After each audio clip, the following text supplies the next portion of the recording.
बांग्लादेश में अंतरिम सरकार क्या अब बुझेगी आग?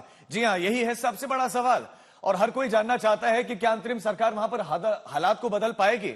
नोबेल पुरस्कार विजेता मोहम्मद यूनुस अंतरिम सरकार बनाएंगे। उन्हें राष्ट्रपति ने मनोनीत कर लिया है, जिम्मेदारी सौंप दी गई है। बांग्लादेश में जारी सियासी संकट के बीच में एक रोंगटे खड़े कर देने वाली तस्वीर सामने आई। ये बांग्लादेश का जोशोर जिले की घटना घटी है, जहां पर प्रदर्शनकारियों ने सोमवार की रात को होटल गुआ के हवाले कर दिया। इस हादसे में 24 लोगों की मौत हो गई। इस उपद्रव में जब होटल में आग लगा दी गई, 24 लोगों को इन्होंने मार डाला और ये संख्या भी बढ़ सकती है। ये बताया जा रहा है कि ये होटल शेख हसीना की पार्टी आवामी लीग के नेता का था और होटल को आग लगा दिया गया। प्रदर्शनकारियों ने इसको टारगेट किया, पहले आग लगाई, उसके बाद धीरे धीरे आग बढ़ती चली गई। घटना में 24 मृतकों में एक इंडोनेशियाई नागरिक भी शामिल है। देखिए, विचलित कर देने वाली तस्वीर।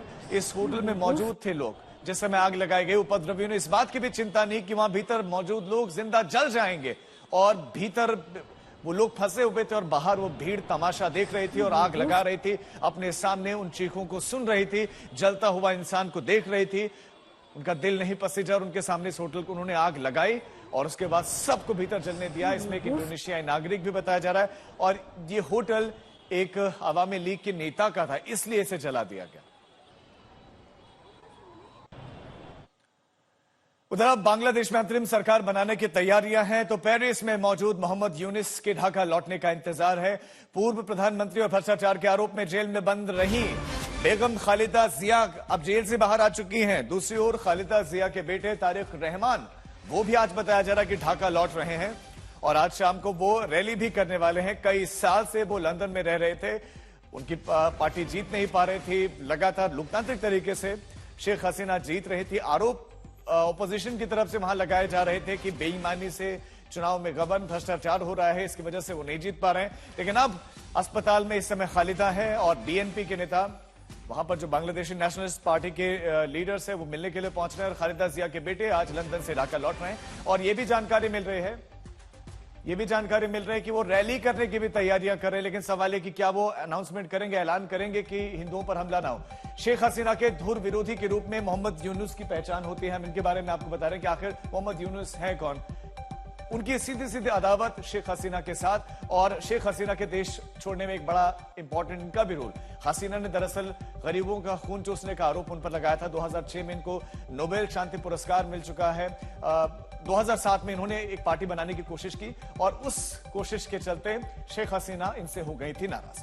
साल 2011 में हसीना सरकार ने ग्रामीण बैंक के प्रमुख पद से इनको हटा दिया और इनको चूंकि नोबेल भी इसीलिए मिला था क्योंकि गरीबों को बहुत कम उसमें जो है ब्याज मिल जाता था, लोन मिल जाता था, जो कि बैंकों से मिलना संभव नहीं हो पाता था। और अब हम आपको बता दें कि संसद भंग कर दी गई है, कार्यवाहक अंतरिम सरकार नियुक्त की गई है। खालिदा जिया वो जेल से रिहा हो गई हैं, इस समय अस्पताल में उनका इलाज चल रहा है। मोहम्मद यूनुस जो कि ढाका लौटेंगे, उन पर भरोसा जताया गया है, जो कि एक नोबेल पुरस्कार विजेता भी हैं।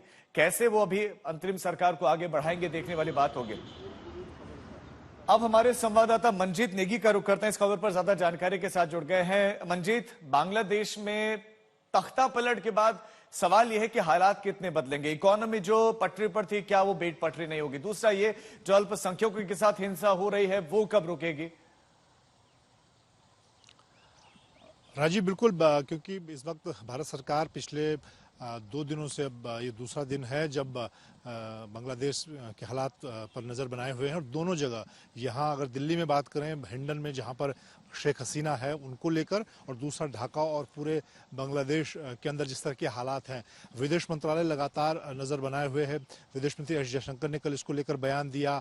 उसके अलावा तमाम जो एजेंसियां हैं और अब एजेंसियों ने कल इस पूरे मामले को एनालाइज भी किया है कि किस तरह के हालात बने हैं, उसकी जानकारी भी प्रधानमंत्री को दी गई है, क्यों ये हालात बने और अब जो हालात उससे निपटने की क्या तैयारी है।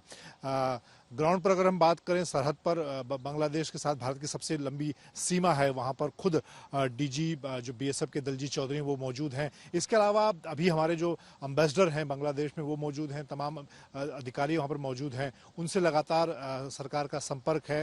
अगर सेना प्रमुख की बात की जाए, वो भी यहाँ हमारे सेना प्रमुख और दूसरे बाकी अधिकारियों के संपर्क में हैं। तो सरकार के लिए बिल्कुल एक बड़ी चिंता का विषय वहाँ पर जो खासतौर से हिंदू समुदाय के लोग हैं, उनको जिस तरह के निशाने बनाने की खबरें आई हैं, उनकी सुरक्षा एक बड़ा मुद्दा है। लेकिन अभी क्योंकि खुद बांग्लादेश में स्थिति साफ नहीं है, अंतरिम सरकार को लेकर चीजें अभी इवॉल्व हो रही हैं, चीजें आगे बढ़ रही हैं, तो उसको लेकर लगातार हमारा जो वहाँ पर एम्बेसडर हैं उनसे सरकार और बाकी बांग्लादेश सेना प्रमुख के साथ चीज़ों को लेकर बात की जा रही है। यहाँ पर एक दूसरा बड़ा मुद्दा शेख हसीना को लेकर भी मैं जानकारी देना चाहूँगा। कल मैंने इस बात की जानकारी दी थी कि कल हिंडन से लेकर सफदरजंग और पालम तक लगातार जो हेलीकॉप्टर की ड्रिल थे वो हुई। अभी भी थोड़ी देर पहले हिंडन से कुछ हेलीकॉप्टर उड़े हैं। तो इस बात की भी मुझे जानकारी मिल रही है कि हो सकता है शेख हसीना को हिंडन से दिल्ली में लुटियंस में किसी दूसरी जगह, सेफ जगह पर शिफ्ट किया जाएगा, या हो सकता है कर दिया हो। उस बात की अभी पुष्टि होगी। आपको मैं दिखा, बल्कि इस वक्त मेरे पीछे हेलीकॉप्टर की हिंडन से यहाँ इस इलाके में सफदरजंग की तरफ मैं आवाज़ भी सुन पा रहा हूँ। तो उनकी सुरक्षा को लेकर भी लगातार एनएसजी डोभाल ने तैयारी की है और वो प्रधानमंत्री को इस बात की लगातार जानकारी भी दे रहे हैं। जी मंजीत जी के बड़े इंपॉर्टेंट आपने अपडेट्स दिए हैं, आपके पास हम लौटते हैं, लेकिन उन किरदारों की बात करते हैं जिसकी वजह से संकट में बांग्लादेश है। पहला, मोहम्मद यूनुस अंतरिम सरकार अभी बनाएंगे, इस समय पेरिस में है और जल्दी ढाका लौटेंगे भी। नोबेल पुरस्कार विजेता है और इनको एक बहुत बड़ी जिम्मेदारी इस समय बांग्लादेश को कुछ समय चलाने की मिली है। दूसरी किरदार बेगम खालिदा जिया, जो कि पूर्व पीएम रह चुकी हैं, अभी जेल से बाहर आई हैं। इन पर भी आरोप लगे थे, जेल के भीतर थी, और ये इनसे जो है अब एक एक करके पार्टी के नेता मिल रहे हैं क्योंकि ये अभी हॉस्पिटल में। तीसरा, तारिक रहमान, ये बेगम खालिदा जिया के बेटे हैं, इस समय ये भी लंदन में है। लंदन से ये बांग्लादेश आज लौट रहे हैं। शाम को इनकी ढाका में एक रैली की भी तैयारियां चल रही हैं। चौथा किरदार शेख हसीना, जो कि पूर्व पीएम है, इस समय भारत में मौजूद हैं। विदेश जाने पर इनका सस्पेंस है और उनको लेकर अपडेट ये भी मिल रहा है, जो अभी हमारे संवाददाता ने दिया, कि हो सकता है उनको अब हिंडन से भी शिफ्ट किया जा सकता है। लेकिन इस बीच में एक बड़ी खबर आपको देते हैं। पूर्व प्रधानमंत्री बेगम खालिदा जिया जेल से बाहर आ चुकी हैं और अब उनका अस्पताल में उनका अब तक इलाज चल रहा था, लेकिन बेगम खालिदा जिया से मिलने के लिए बीएनपी के नेता पहुंचे हैं और ये सिलसिला लगातार जारी है। वो जेल से बाहर आ गए हैं। रिहाई के बाद अब नेता मिल रहे हैं, उनको ये गुलदस्ते भेंट किए जा रहे हैं और वो जल्द स्वस्थ हों ऐसी कामना की जा रही है और आगे की रणनीति बनाने में भी ये जुट गए हैं। इस समय हॉस्पिटल में एडमिट है, अस्पताल में भर्ती है बेगम खालिदा जिया। एक बहुत महत्वपूर्ण किरदार बांग्लादेश में जो स्थिति इस समय उत्पन्न हुई है, बांग्लादेश में जो स्थिति इस समय है, शेख हसीना के बेटे आरोप लगाते हैं, कहते हैं कि इसमें पाकिस्तान, अमेरिका के इन्वॉल्वमेंट, और बेगम खालिदा जिया की जो जेल में थी, आपको बता दें कि वो अब रिहा भी हो गए हैं। इस समय अस्पताल में उनका उपचार चल रहा है और एक एक करके बीएनपी के नेता उनसे मिल रहे हैं।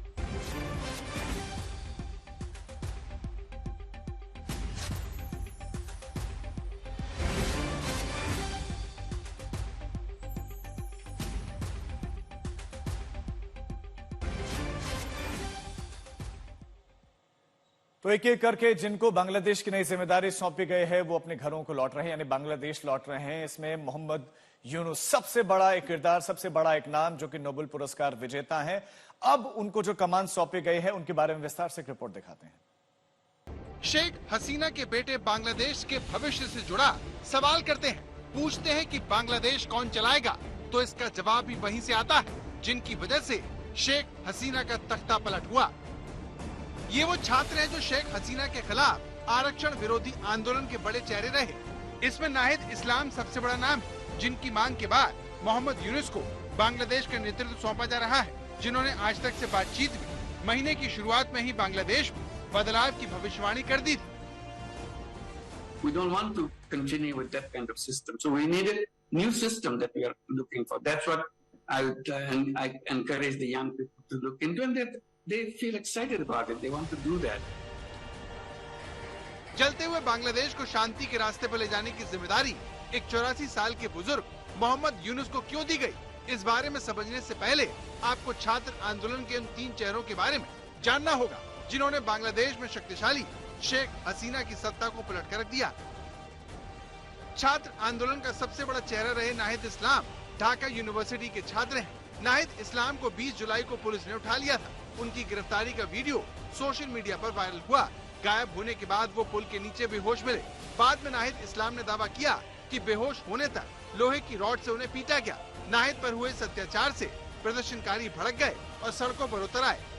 नाहिद इस्लाम की तरह उनके बाकी दोनों साथियों पर भी खूब जुल्म हुए, लेकिन वो अड़े रहे। नतीजा ये हुआ कि ढाका में छात्रों के आंदोलन को रोकने के लिए यूनिवर्सिटी की छत पर सुरक्षा बलों को उतारने का आदेश देने वाली शेख हसीना को पीएम पद छोड़कर हेलीकॉप्टर से भागना पड़ा। 18 जुलाई को बांग्लादेश में यूनिवर्सिटी के भीतर सुरक्षा का हवाला देते हुए हेलीकॉप्टर उतारा गया ताकि जो छात्र यूनिवर्सिटी में विरोध कर रहे हैं उन्हें रोका जाए, लेकिन छात्र नहीं रुके और शेख हसीना का तख्ता पलट हो गया। बांग्लादेश में परंपरा रही है कि ऐसे हालात में देश के चीफ जस्टिस को देश चलाने की जिम्मेदारी मिलती है।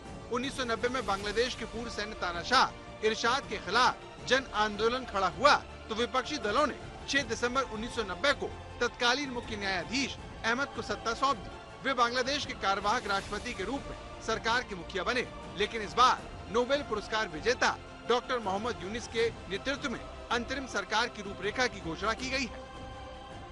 Would you call yourself a politician today? Would you consider, or do you have any political ambitions? Do you have any political ambitions at this point in time where you think you could actually change things in Bangladesh?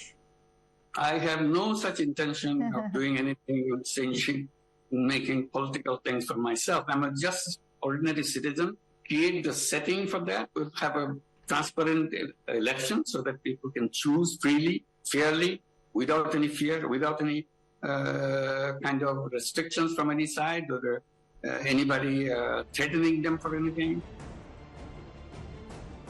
Mohammad Yunus Bangladesh ग्रामीण bank के संस्थापक हैं। उन्हें अर्थशास्त्र में Nobel पुरस्कार मिल चुका है। यूनुस का शेख हसीना से 36 का आंकड़ा रहा है। शेख हसीना उन्हें सूदखोर मानती हैं। वहीं मोहम्मद यूनुस शेख हसीना को बांग्लादेश में लोकतंत्र का कातिल बताते हैं। बांग्लादेश में भारत विरोधी भावनाएं भड़काने में मोहम्मद यूनुस का भी हाथ माना जाता है, जो शेख हसीना को भारत की कथित शय को बांग्लादेश में लोकतंत्र की हत्या की एक बड़ी वजह मानते हैं। हालांकि सुशांत सरीन जैसे रक्षा जानकार उन्हें अमेरिकी समर्थक मानते हैं और शेख हसीना की सत्ता जाने के पीछे अमेरिकी हाथ की तरफ साफ साफ इशारा करते हैं। बांग्लादेश में सत्ता विरोधी आंदोलन का नेतृत्व भले ही छात्रों के हाथ में हो, लेकिन इसके पीछे कट्टरपंथी हैं। आज तक ब्यूरो।